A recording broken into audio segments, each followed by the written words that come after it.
Found two shivering alien sisters in the snow. They both want to repay me with their bodies. The discovery. The wind screamed across the glacial plains like a dying god, and Marcus Webb should have turned back an hour ago. His thermal suit groaned against the pressure, ice crystals forming on his visor faster than the heating elements could melt them. The research station was a distant glow on the horizon, swallowed periodically by waves of white. He was about to abort the collection run when his scanner shrieked. 2 biosignatures. Faint. Fading. Marcus pivoted his sled toward the readings, heart hammering. Nothing lived out here naturally. Whatever these signatures were, they wouldn't be for much longer. The wreckage appeared first, twisted metal half buried in a drift, still warm enough to create steam where snow touched it. An escape pod, he realized, its hull scorched black from atmospheric entry. Recent. Very recent. Then he saw them. 2 figures lay intertwined in the snow, their bodies curved together like crescents seeking warmth that didn't exist. Their skin held an otherworldly sheen, pale as moonlight with faint tracery of luminescent patterns that flickered weakly beneath the surface. Long hair, somewhere between silver and white, had frozen into delicate strands around faces that were almost human but refined into something ethereal. Valorians. He'd seen images in the colonial databases. Refugees from the Valerian Civil War occasionally made it to the outer colonies. But never this far out. Never this close to death. Marcus dropped to his knees beside them, fingers fumbling with his med scanner. Their core temperatures were critical, dropping into ranges that would kill a human in minutes. But Valerian physiology was different. They burned their own life force to maintain heat, consuming themselves from within when external warmth failed. The elder one's eyes fluttered open, revealing irises like cut amethyst.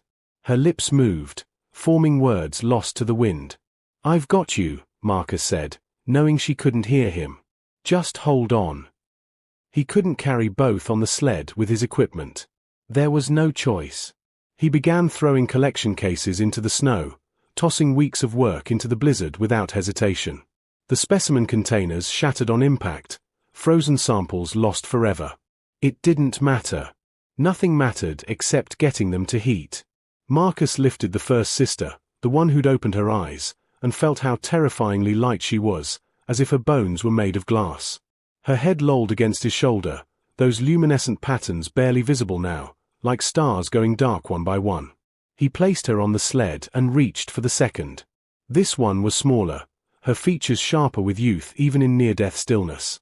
When he lifted her, she instinctively curled against him, seeking warmth with the last dregs of survival instinct. The journey back was eternal. Marcus drove the sled with one hand, the other wrapped around both sisters, trying to share what little body heat his thermal suit could spare. His own core temperature alarms began chirping warnings he ignored. The station's airlock had never seemed so far away. When the outer door finally sealed behind them and warmth hit like a physical wave, Marcus nearly collapsed. He dragged both sisters through decontamination on pure adrenaline, then into his personal quarters where the heater ran hottest. His bunk was narrow, designed for one. He laid them on it anyway, their bodies still wrapped around each other, then began stripping away frozen clothing with shaking hands. Their skin was cracked like porcelain in places, the luminescent patterns almost completely dark. Marcus grabbed every thermal blanket he owned, layered them on, then made a decision that felt both desperate and inevitable. He climbed onto the bunk between them, pulling their cold bodies against his, letting his own warmth seep into their frozen flesh. The elder sister's head found his shoulder. The younger one pressed her face against his chest. Through the night, he held 2 dying strangers and refused to let them go. The awakening. Marcus jerked awake to the sensation of movement against his chest. His quarters were dim, lit only by the soft blue glow of the station's night cycle. For a moment, he couldn't remember why 2 warm bodies were pressed against him, why his arms ached from holding them so tightly. Then memory flooded back, and he looked down. The younger sister's eyes were open, staring up at him with irises that shimmered between violet and silver in the low light. Her luminescent patterns had returned, tracing delicate spirals along her cheekbones and down her throat, pulsing gently with each breath. "You're awake," Marcus whispered, relief crashing through him. "Thank God, you're." She pressed fingertips to his lips, silencing him. Her touch was warm now, no longer the death cold of hours before. When she spoke, her voice was melodic, accented with sounds that seemed to resonate in his chest. Be still. Lyra wakes. The elder sister stirred, her silver hair cascading across Marcus's shoulder as she lifted her head. These eyes were darker, more purple than violet, ancient and knowing despite her youthful appearance. She studied Marcus's face for a long moment, then something like wonder crossed her features. You carried us through the storm, Lyra said softly. It wasn't a question. You gave us your warmth when we had nothing left to burn. I couldn't just leave you out there. Marcus tried to sit up, suddenly aware of how intimately they were all tangled together, but neither sister moved to give him space. I am Lyra of House Valareth, the elder said, her hand coming to rest over his heart. This is my sister, Kira. We were, of the northern provinces, before the war consumed everything. Kira's fingers traced the edge of Marcus's jaw, her touch curious and gentle. What is your name, warmth giver? Marcus. Marcus Webb. I'm a researcher stationed here, studying. He stopped, the mundane explanation dying on his lips. It doesn't matter. Are you both all right? Your temperatures were critical when I found you. Lyra and Kira exchanged a glance, some silent communication passing between them. When Kira smiled, it transformed her face, mischievous and alive. We are alive because of you, Kira said, settling more firmly against his side. Do you understand what that means in our culture, Marcus Webb? No. Lyra's hand moved from his heart to his cheek, turning his face toward hers. A life debt of this magnitude cannot be measured in simple gratitude. You didn't just save us, you held us through the dark, shared your very essence when we were fading. You bound yourself to us, whether you knew it or not. Marcus's pulse quickened. I don't understand. We belong to you now, Kira whispered against his shoulder, her breath warm on his skin. Body and soul, for as long as you'll have us. It is our way. Our honor. That's not. You don't owe me anything like that. I just did what anyone would. No. Lyra's voice carried gentle authority. Most would have left 2 dying aliens in the snow. Most would have chosen their research over unknown lives. You chose differently. You chose us. She leaned closer, until Marcus could see the intricate patterns of light beneath her skin, could feel the warmth radiating from her. In my world, we had status. Power. A palace of crystal spires that caught the dawn. All of it is ash now. We escaped with nothing but each other and the clothes frozen to our skin. We have no wealth to offer, Kira added, her fingers threading through his hair. No territory to grant. No armies to command in your service. Only ourselves, Lyra finished. Both of us, together, in any way you wish. It is all we have left to give. Marcus felt like he was drowning in purple eyes, in the warmth of their bodies pressed against his, in the weight of words he didn't fully comprehend. You don't have to give me anything. You're safe here. That's enough. Kira laughed, the sound like distant bells. Sweet man. You truly don't understand, do you? This isn't obligation. Look at us. Marcus did. Saw how their luminescent patterns had synchronized, pulsing in rhythm with his own heartbeat. Saw how they fitted against him like they'd been carved from the same star. We share everything, Kira murmured. Always have. Our thoughts, our dreams, our hearts. And now.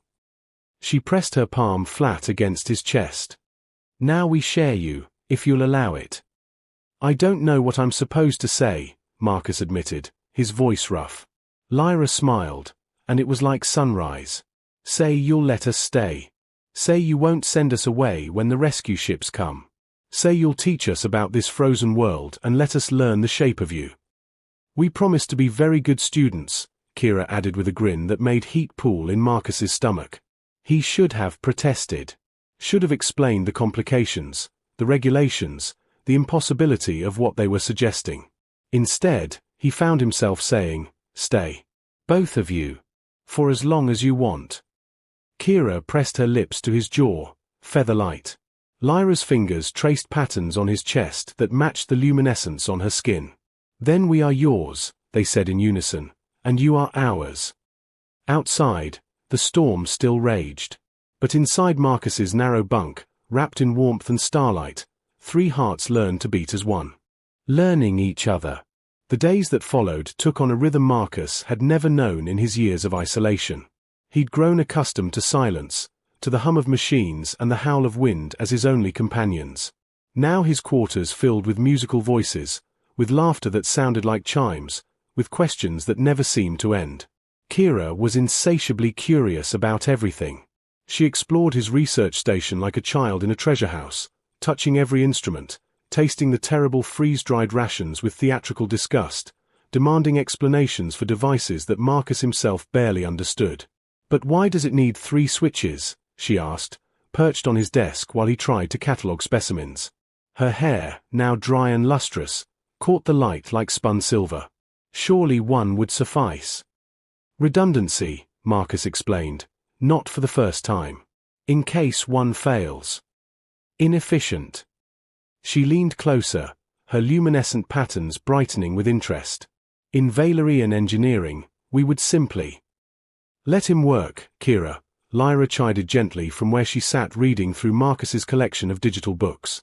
She'd consumed 3 novels in 2 days, her brow furrowed in concentration as she absorbed human culture with quiet intensity. Kira pouted but subsided, instead occupying herself by braiding small sections of Marcus's hair while he worked. Her fingers were gentle, her touch becoming familiar in a way that made his heart stutter. The station felt smaller with 3 people in it, but also infinitely larger, as if their presence had opened rooms in his life he hadn't known were closed. Evenings were different entirely. The heating system struggled when the sun set fully. Glacier Prime's nights could drop to temperatures that made equipment fail. Marcus had always simply layered blankets and endured. Now, Lyra and Kira pressed close on either side, their bodies radiating warmth that no blanket could match. "Tell us about Earth," Lyra would say, her head on his shoulder while Kira curled against his other side. Marcus described oceans that weren't frozen solid, forests that grew in colors besides white, cities where millions lived without thermal suits. The sisters listened with wonder, asking questions that made him see his home world through new eyes.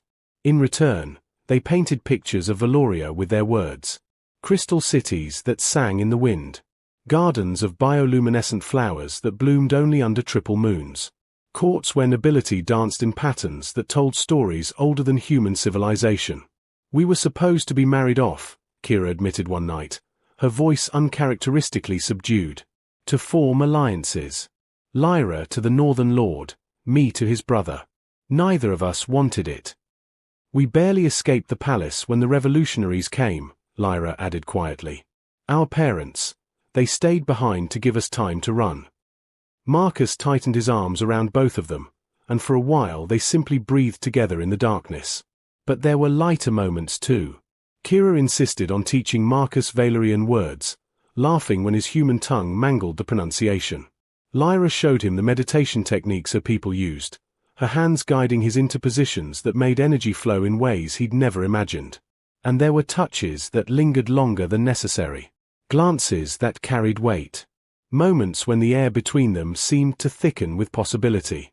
One evening, while helping Lyra reach a high shelf, Marcus found himself pressed close to her back, his hands steadying her waist. She turned in the circle of his arms, and suddenly they were breathing the same air, close enough that he could see every delicate pattern on her skin pulse with light. "Marcus," she whispered, and his name had never sounded like that before, like a prayer, like a question, like an answer all at once. Before he could respond, Kira appeared at his side, her hand sliding along his shoulder. "Is this allowed?" she asked softly. "In human custom. Is what allowed?" His voice came out rough. "This." Lyra's fingers traced his jaw. "Us. The way we feel when you're near." Marcus's heart hammered. "How do you feel?" Kira pressed herself against his back, her lips near his ear. "Like we're burning again, but this time it's beautiful. Like we're finally warm enough. Like we're home." "We don't want to presume," Lyra said, even as her thumb brushed his lower lip. "We know human bonding customs are different. But in our culture, what we feel, it's sacred. The three of us, bound by life and warmth and something deeper. Tell us if we're wrong, Kira murmured. Tell us to stop, and we will. But if there's any chance you feel it too. Marcus kissed Lyra before he could overthink it, swallowing her gasp of surprise. She melted against him, her lips soft and warm and tasting faintly of the sweet tea she favored.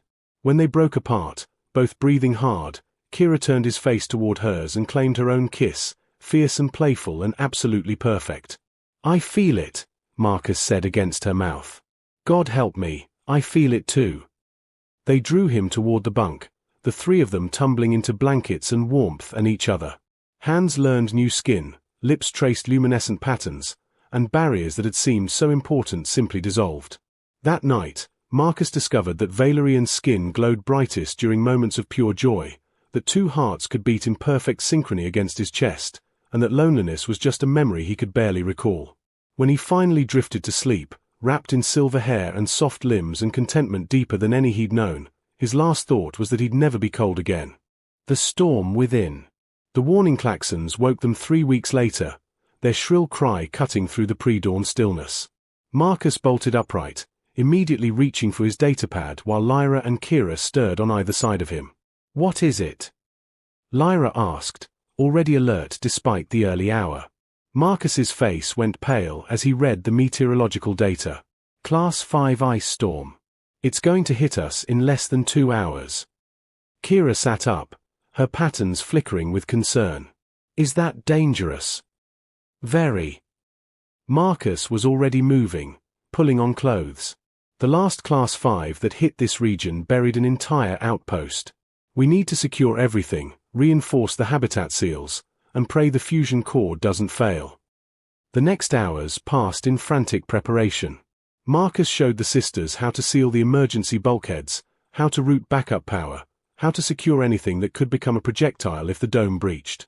They worked together with practiced efficiency, the easy coordination they developed over weeks of cohabitation serving them now.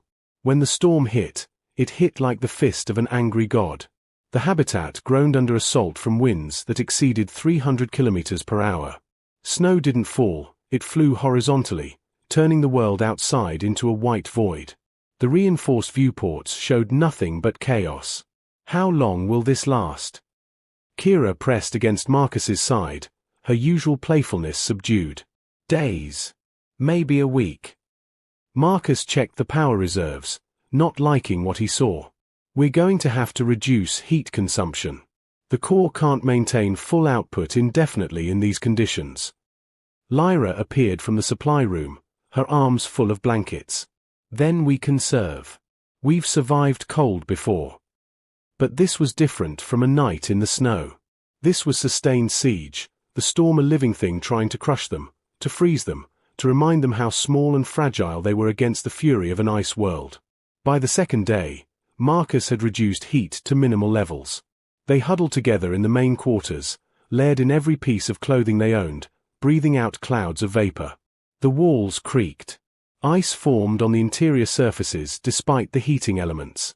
Tell me something, Kira said through chattering teeth, pressed between Marcus and Lyra for warmth. Tell me something beautiful. I need to remember there's more than this cold. Marcus thought for a moment, his arms tightening around both sisters. There's a beach on Earth. White sand, blue water, sun so bright you have to close your eyes. The water is warm, actually warm. You can swim in it without gear, without fear. Just float. I want to see it, Kira whispered. With you. Both of you. You will, Marcus promised. When my contract ends, we'll go together.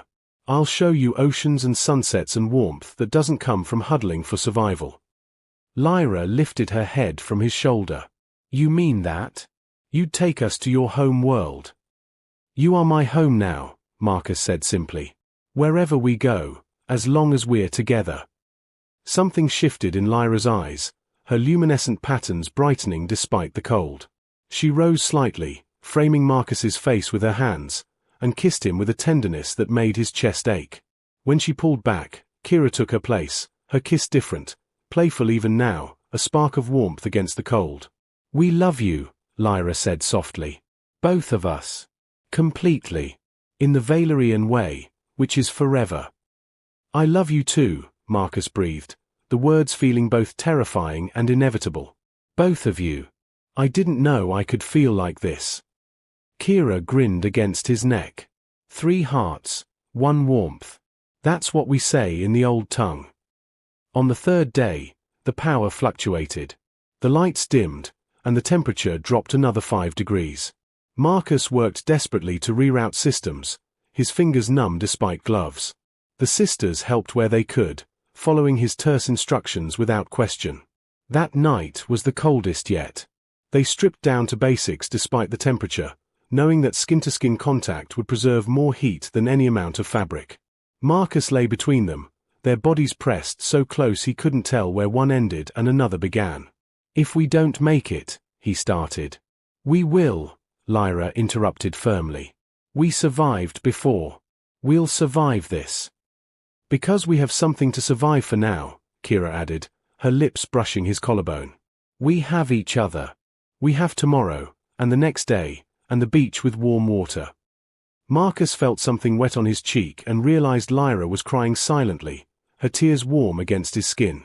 What's wrong? He asked, turning toward her. Nothing's wrong, she whispered. For the first time since we lost everything, nothing is wrong. We have you. We have this. Even if the storm takes us, we had this. The storm isn't taking anyone, Marcus said fiercely. I didn't pull you out of the snow just to lose you to wind. We're going to make it. All 3 of us. Together. Kira's hand found his, her fingers threading through his own. Promise. Promise. They held each other through the howling darkness, 3 hearts beating stubbornly against the cold, refusing to be extinguished. And somehow, impossibly, dawn came. The 4th day brought a miracle. The storm began to weaken. The winds dropped from apocalyptic to merely dangerous. The temperature stabilized. Marcus managed to coax more power from the core, and blessed warmth began seeping back into their refuge. By the 5th day, the storm was breaking. Shafts of pale sunlight pierced the white chaos, and Marcus dared to believe they'd actually survived. When the all-clear finally came on the 6th day, they stood together at the viewport, watching the world emerge from white. The landscape had been transformed, drifts piled 3 meters high against the habitat, but the structure had held. We made it, Kira breathed, her hand in Marcus's. We did, Lyra agreed from his other side, her fingers laced with his. Marcus pulled them both close, pressing kisses to their foreheads. I told you. Together. That night, with heat restored and danger past, they celebrated survival the best way they knew how, wrapped in each other, skin glowing with bioluminescence, hearts beating in perfect synchrony, proving that they were alive and whole and utterly, completely bound to one another. A new home. The rescue beacon arrived on a morning so clear it seemed impossible that a storm had ever existed. Marcus was cataloguing ice samples when the long-range scanner pinged, and his heart simultaneously soared and sank. Help had come. Which meant decisions had to be made. Lyra and Kira appeared in the lab doorway as if summoned, their expressions somber. They'd heard the alert too. Transport ship, Marcus confirmed, not meeting their eyes. They'll be in orbit within 3 days, landing party within 4. Silence stretched between them, heavy with unspoken fears. They'll take us to a refugee processing center, Lyra said quietly. It's standard protocol for displaced Valorians. They'll find us housing, work assignments, integration counseling. Separate housing, Kira added, her voice small. They don't recognize sibling bonds for cohabitation benefits. We'd be split up. Marcus's hands clenched on the edge of his workstation. That's not happening. Marcus, Lyra began. No. He turned to face them, and something in his expression made both sisters go still. I've been thinking about this since the storm. Actually, I've been thinking about it since the first night you both refused to sleep anywhere but pressed against me. I have a proposal. He pulled up a document on his datapad, his hands shaking slightly. Colonial law allows for bonded family units of up to 5 individuals, regardless of species or relationship structure. It's an old law, from the early settlement days when traditional family structures didn't work in extreme environments. Kira's eyes widened.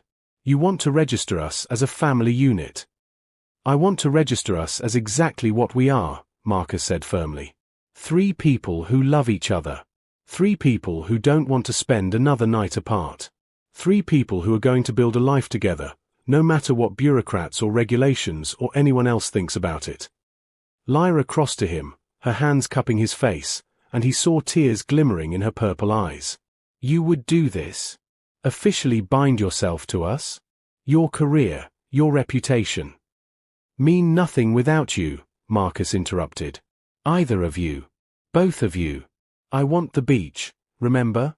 I want to show you Earth, show you warmth that doesn't come from survival. I want to wake up every morning for the rest of my life and have you both there. I want, his voice cracked. I want to keep you. Kira made a sound that was half laugh, half sob, and threw herself into his arms. Lyra followed, and suddenly they were all holding each other, laughing and crying and kissing between declarations that sounded like prayers. Yes, Lyra whispered against his lips. Yes, yes, 1,000 times yes. As if you even had to ask, Kira added, grinning through tears. We told you weeks ago, we're yours. We meant it forever. The next 3 days passed in a blur of preparations. Marcus filed the bonding documentation, listing Lyra Valereth and Kira Valereth as co-spouses under colonial family law. He submitted his research findings, his resignation from the station posting, and his request for immediate transport back to core colonial worlds. The sisters helped him pack, carefully wrapping samples and equipment, but mostly they just existed together, savoring the last days in the place where they'd found each other. On the final night before the transport arrived, they lay tangled together in the narrow bunk one last time. Are you scared? Kira asked, tracing patterns on Marcus's chest that matched the luminescence on her own skin. Terrified, he admitted. I've never been off Glacier Prime. I don't know what comes next. We do, Lyra said softly. We start over. Build something new. Together. We'll find a home somewhere warm, Kira added dreamily. Somewhere we can have an actual bed big enough for all 3 of us. Somewhere with windows that don't frost over. Somewhere we can just be us, Marcus agreed. No life debts, no obligations, no customs or protocols. Just 3 people who chose each other. We did choose each other, didn't we? Lyra mused. You chose to save us. We chose to stay. We all chose this love. Marcus pulled them closer, breathing in the scent that had become home, something like frost and starlight and warmth all blended together. Best choice I ever made. When the transport landed the next day, Marcus Webb walked aboard with 2 silver-haired Valorians on his arms and didn't look back. The station that had been his prison of isolation stood empty behind them, and ahead lay uncertainty and possibility in equal measure. The ship's captain raised an eyebrow at their bonding documentation but didn't comment. Colonial space had seen stranger things. As they settled into their assigned quarters, 1 cabin, 1 bed, because that's what the paperwork said they were, Marcus felt something settle in his chest. This was right. This was real. This was home. Lyra unpacked their few belongings while Kira explored every corner of the small cabin with characteristic enthusiasm. Marcus watched them, these 2 miracles he'd pulled from the snow, and marveled at how completely his life had transformed. That night, as the transport broke orbit and Glacier Prime shrank to a white marble in the viewport, they lay together in actual comfort for the first time.